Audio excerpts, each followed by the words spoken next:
Welcome back. Tonight I'm going to be reading The Bronze Boar by Hans Christian Andersen. In the town of Florence, not far from the Piazza del Granduca, runs a little cross street. I think it is called Porta Rossa. In front of a kind of market in a street where green stuff is sold, stands a skillfully worked bronze boar. A stream of fresh, clear water gushes out of its mouth. It has turned dark green from age. Only its snout shines as if it had been polished. And so it has, by the many hundreds of children and poor people who take hold of it with their hands and put their mouths to its mouth to drink the water. It is a picture in itself to see the well-formed animal embraced by a handsome, half-naked boy, putting his fresh lips to its snout. Most people who go to Florence find the place. One only has to ask the first beggar one sees about the bronze boar, and he will find it. It was late on a winter evening. The mountains were covered with snow, but it was moonlight, and the moon in Italy gives a light which is as good as that of a dark winter's day in the north. Nay, it is better, for the clear air seems to raise us above the earth, while in the north the cold gray leaden clouds press us to the ground, the cold wet ground which one day will press upon our coffins. Along in the ducal gardens, under the shelter of the stone pines, where thousands of roses bloom in the winter, a little ragged boy had been sitting all day. A boy who might have stood for typical Italy. He was so handsome, so merry, and yet so suffering. He was hungry and thirsty, but no one gave him a copper. And when it got dark and the gardens were to be closed, the porter drove him away.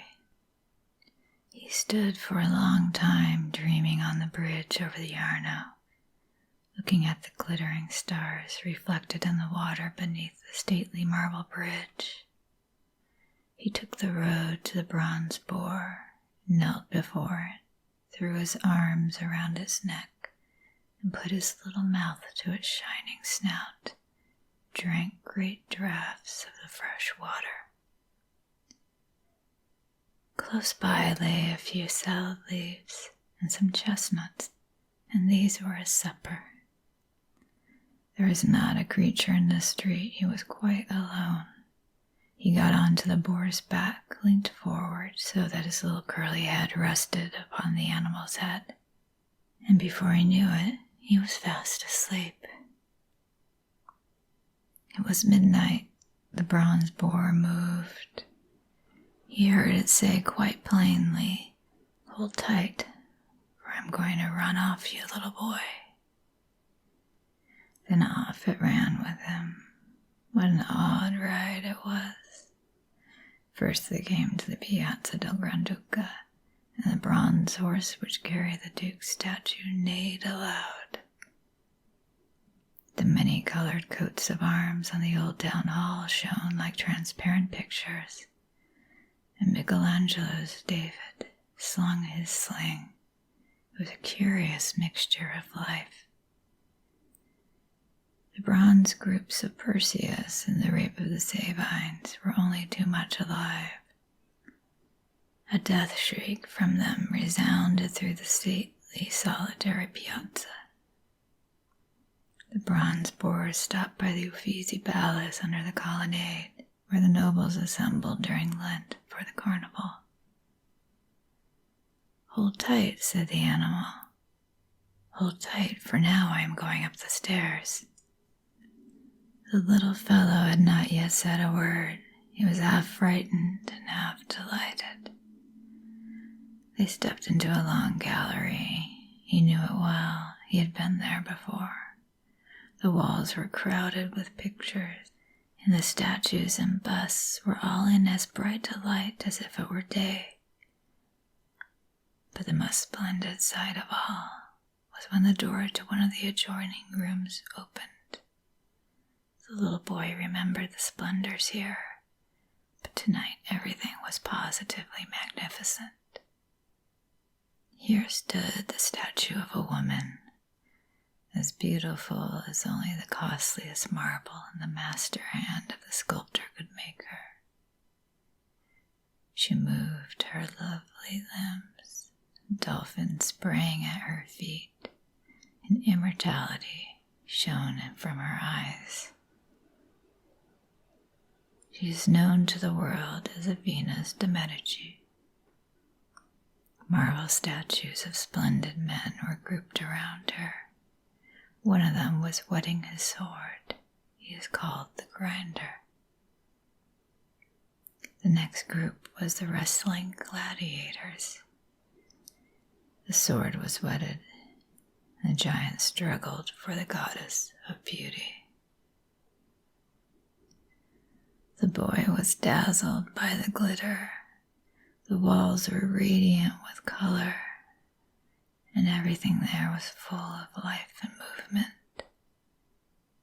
A picture of Venus, the earthly Venus with her rounded limbs and glowing with life as Titian saw her, shone out in redoubled splendor. Near her, the portraits of two beautiful women, stretched out upon soft cushions with their heaving bosoms and luxuriant locks falling over their rounded shoulders, while their dark eyes betrayed their burning thoughts. But none of all these pictures ventured quite out of their frames. The goddess of beauty herself, the gladiators, and the Grinder remained in their places, subdued by the halo round Madonna, with the infant Jesus and St. John. The sacred pictures were no longer pictures. They were the saints themselves. What brilliance and what beauty as they passed from gallery to gallery. The boy saw them all. The bronze boar went slowly through all the glories. One sight crowded out the previous one. One picture only really took hold of his thoughts, and that chiefly because of all the happy children in it. Once by daylight, the little boy had nodded to them.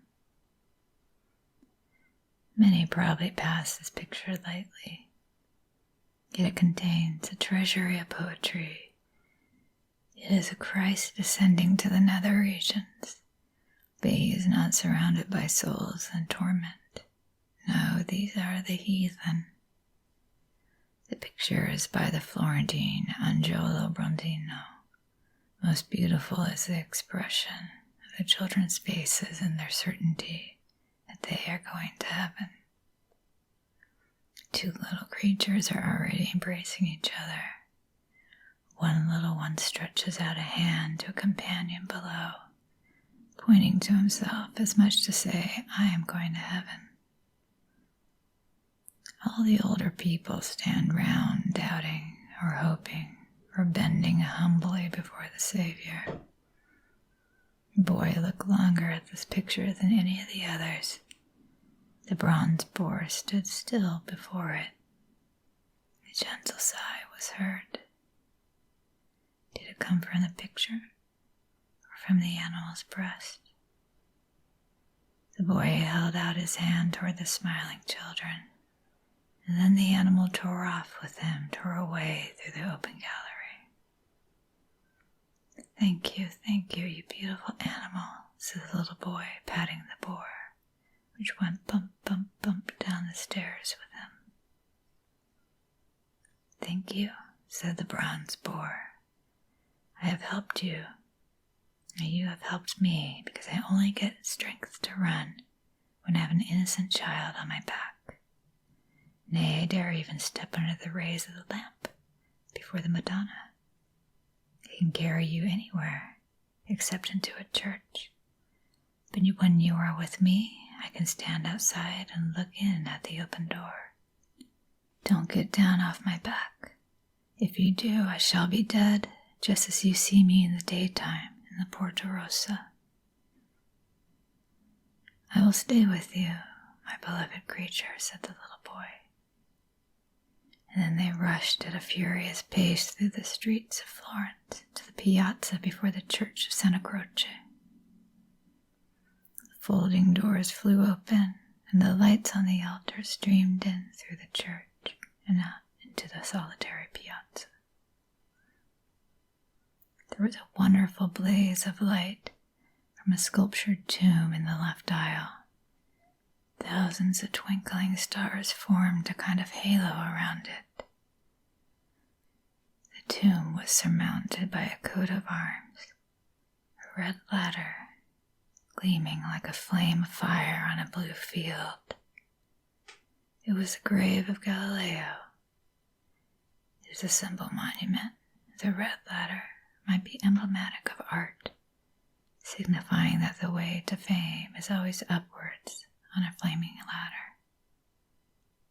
All genius soars to the heaven like Elias of old.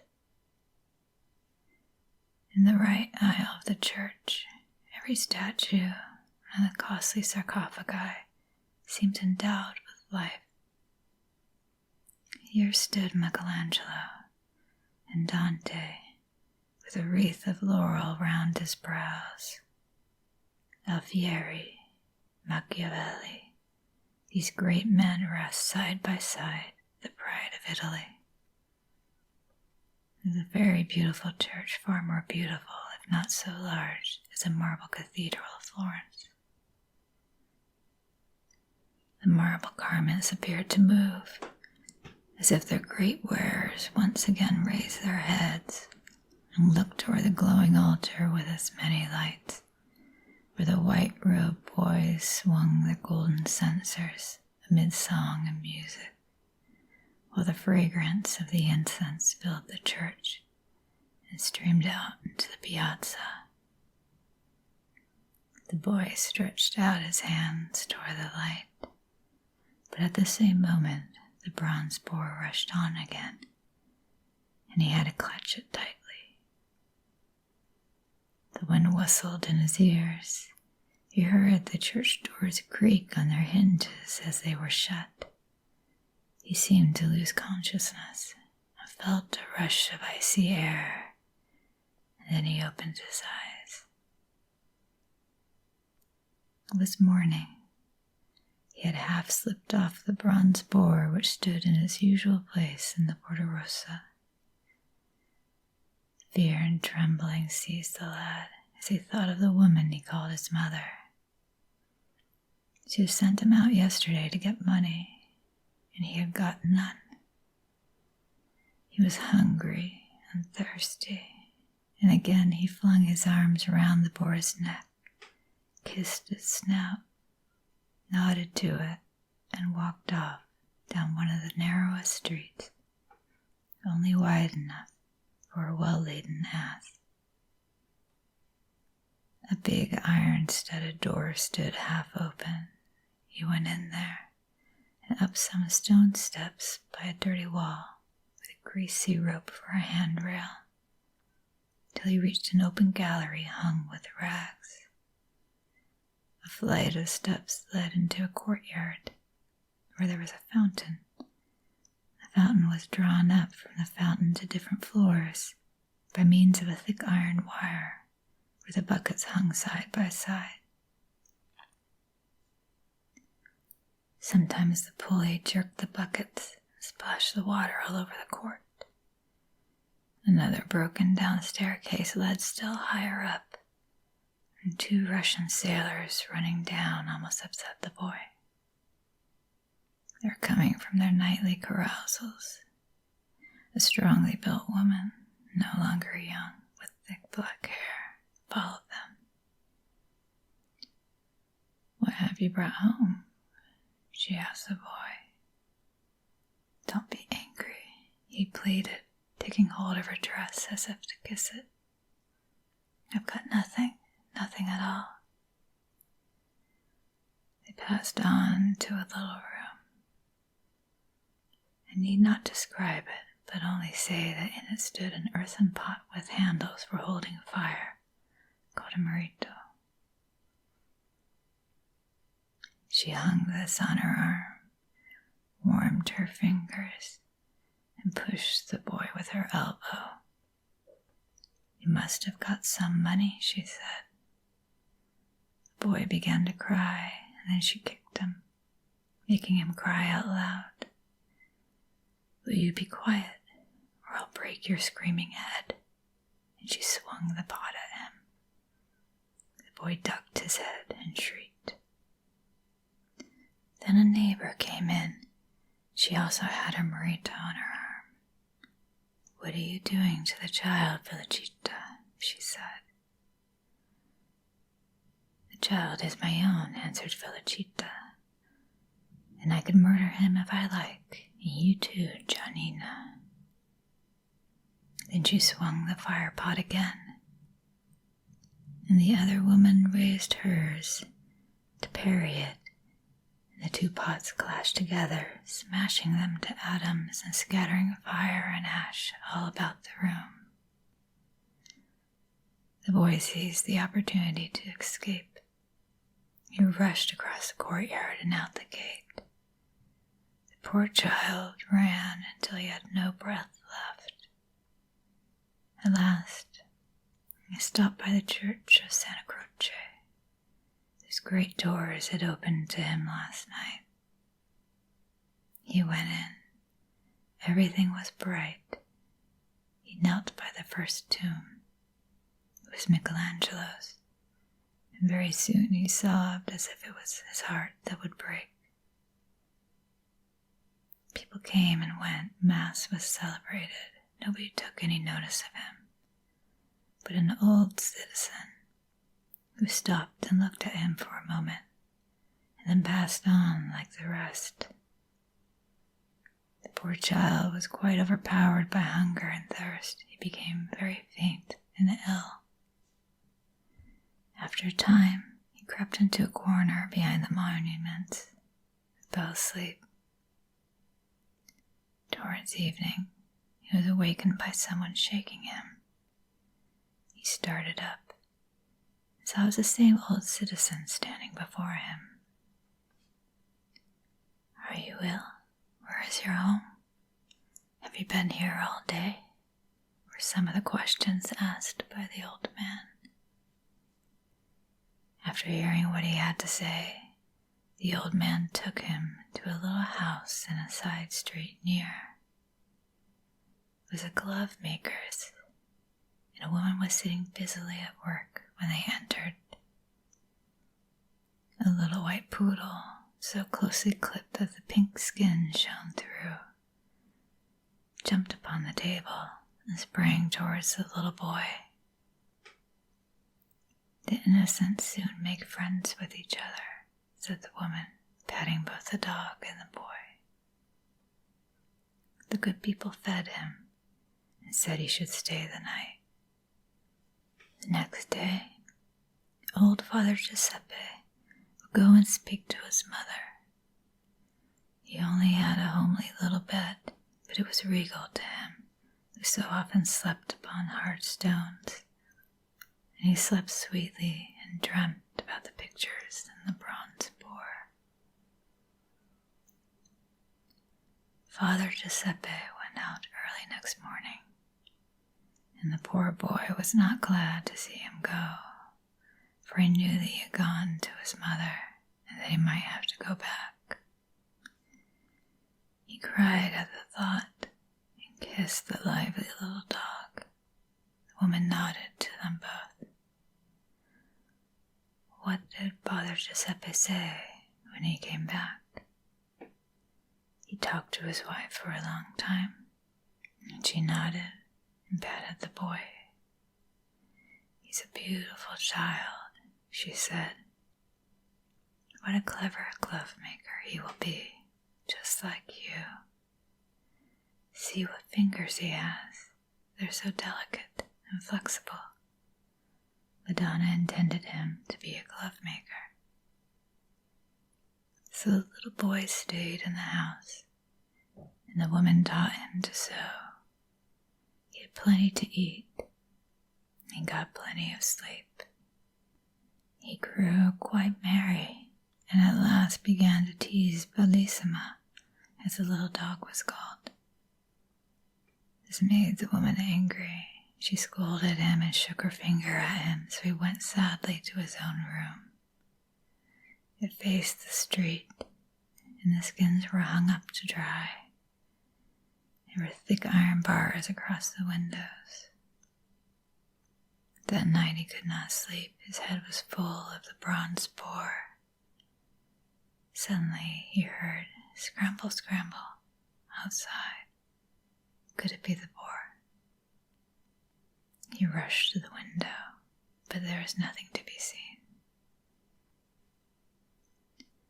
"Help the signor carry this box of colors," said his mistress in the morning, as her neighbor, a young artist, came down carrying his color box as well as a huge roll of canvas.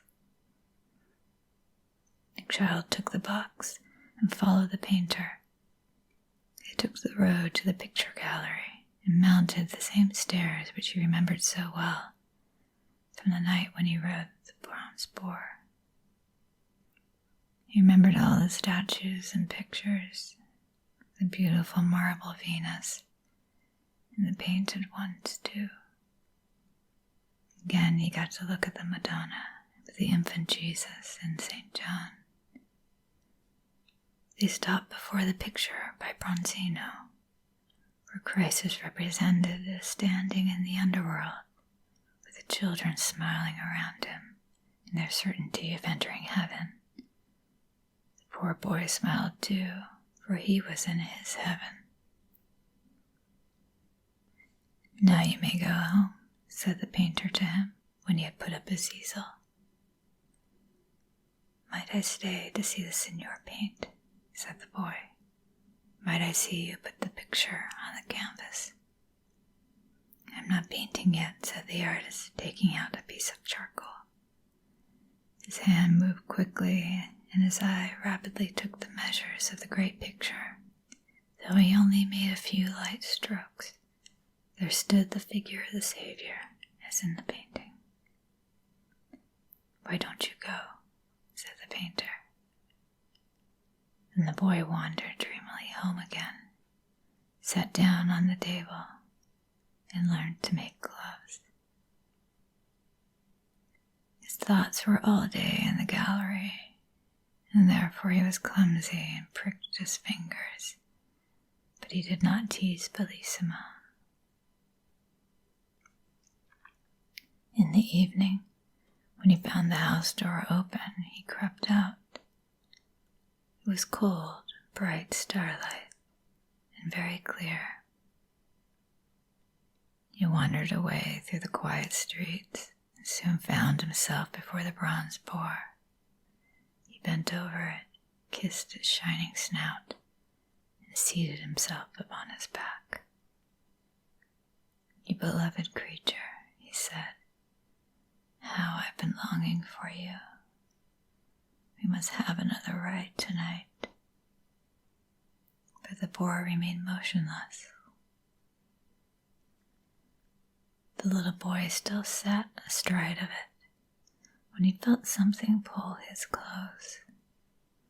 He looked down and saw the little naked clipped Bellissima. The dog had followed him without having been noticed by anyone.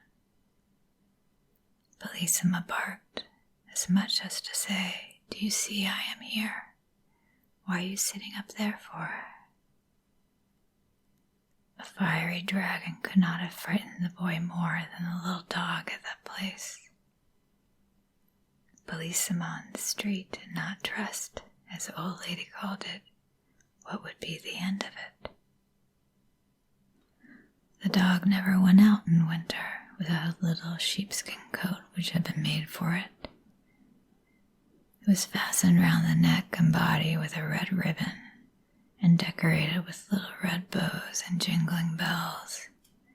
It almost looked like a little kid when it went out in winter, tripping after its mistress. Now here was Bellissima in the cold without her coat. what would be the consequences? All his fancies were quickly put to flight, yet he stopped to kiss the boar before getting down. And then he took the shivering little dog in his arms. Oh, how cold she was.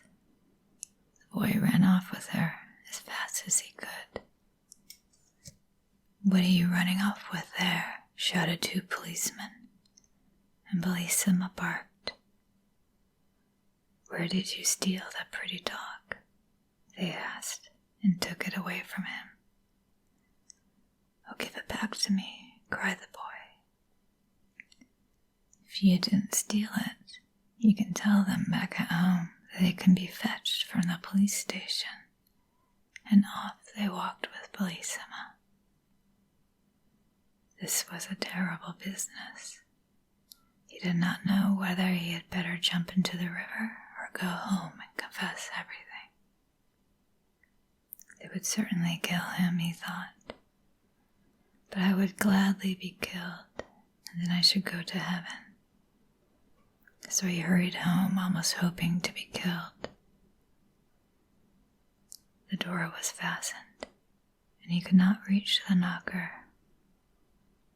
There was no one in the street, so he took a stone and hammered at the door with it.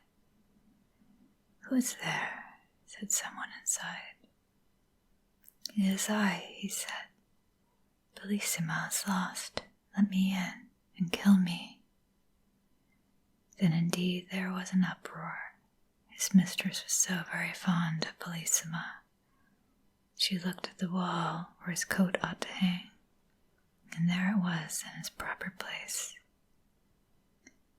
"Bellissima at the police station," she cried. "You bad child. Why did you take him out? He will die of cold, a delicate little animal among all those rough men." Father Giuseppe had to go off at once. His wife scolded, and the boy cried. Everyone in the house came to see what was the matter, among them the painter. He took the boy on his knee and questioned him. Bit by bit, he got out the whole story about the bronze boar in the picture gallery. It was rather difficult to understand, but the painter comforted the child and talked over the woman, but she would not be happy till Giuseppe came back with Bellissima, who had been in the hands of the police. Then there was a great rejoicing, and the painter patted the boy on the head and gave him a few pictures. Oh, what splendid pictures they were! Comical heads, and above all, the bronze boar himself. No, nothing could be more delightful. It was sketched in a few strokes, and even the house behind it appeared too. Oh, if one could only draw and paint, one would have the whole world before one. The next day, in his first quiet moment, the little fellow got a pencil and tried to copy the bronze boar, and he succeeded. It was a little crooked, a little on one side, one leg thick, another leg thin. But still it was like the copy, and he was delighted. Only the pencil would not go as straight as he meant it to go. The next day another boar stood beside the first one, and this was 100 times better. The third one was so good that anyone could see what it was meant for. But the glove making went on badly. He did the errands very slowly. He had learnt from the bronze boar that any picture might be put to paper, and the town of Florence is a complete picture book, if only you turn the leaves. On the Piazza della Trinità stands a slender column, and upon it stands Justice blindfolded, with the scales in her hand. She was also soon put upon paper by the glove-maker's little apprentice. His collection grew, but as yet there were only copies of inanimate objects, when one day Bellissima came hopping toward him. "Stand still," he said. "I'll make a beautiful portrait of you to put among my pictures." But Bellissima would not stand still, so he had to tie her up. He tied her by the head and the tail, and she did not like it, and barked and jumped about and strained at the cord. Just then her mistress came in. "You wicked boy, the poor animal," was all she had time to say. She pushed the boy aside, kicked him, and turned him out of the house, called him an ungrateful, good-for-nothing, wicked boy. She almost smothered Bellissima with her kisses and tears. At this moment, the painter came up the stairs, and this is the turning point of the story. In 1834, there was an exhibition in the Academy of Arts at Florence. 2 pictures hung side by side attracted much attention from the spectators. In the smaller of the 2, a merry little boy sat at a table drawing. His model was a closely clipped little white poodle, as the animal would not stand, and it was tied up by the head and the tail with a string. The whole picture was so full of life and so true to nature that it could not fail to interest all who looked at it. The story went that the painter was a young Florentine who had been found in the streets and brought up by an old glove maker. They had taught himself to draw. The now celebrated artist discovered his talent at a time when he was about to be turned out of the glove maker's house for having tied up his mistress's favorite little poodle. The glove maker's apprentice had become a great painter, as the picture plainly proved. The larger picture was an even greater proof of his talent. There was only a single figure in it, that of a handsome, ragged boy, fast asleep, leaning against the bronze boar of the Via Portorosa. All the spectators knew the spot well. The child's arm rested on the boar's head, and he slept sweetly. The lamp in front of the Madonna near threw a strong light on the child's pale, beautiful face.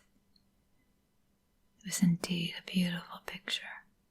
A handsome gilt frame surrounded it, and a wreath of laurel was hung on one corner of it, but a black ribbon was entwined among the leaves, and long black streamers hung down from it.